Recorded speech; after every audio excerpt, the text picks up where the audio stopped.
ఇవన్నీ నీ కాకి చొక్కా నేర్పించాయా? ఇటువంటి దిగజారుడు విధానాన్ని పచ్చ చొక్కాకు చట్టాన్ని చుట్టంగా చేయమని చెప్పిందా నీ కాకి చొక్కా? దీనికైనా నీకు కాకి చొక్కా ఇచ్చింది ఈ వ్యవస్థ? బాధితుల పక్షాన నిలబడతావని, అన్యాయానికి గురైన వాళ్ళ తరపున ప్రశ్నిస్తావని, దుర్మార్గుల తాట తీస్తావని కాదా నీకు ఇచ్చింది ఈ కాకి చొక్కా?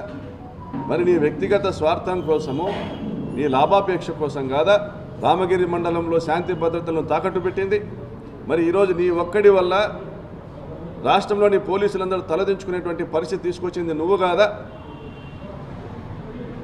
నువ్వు ఒక్కడు సుధాకర్, నువ్వు ఒక్కడు సరిగా డ్యూటీ చేసింటే ఈరోజు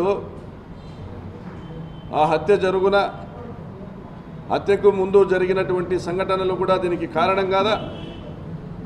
27 రాత్రి పాపిరెడ్డిపల్లి గ్రామంలో జయచంద్రారెడ్డి ఇంటిపైన దాడి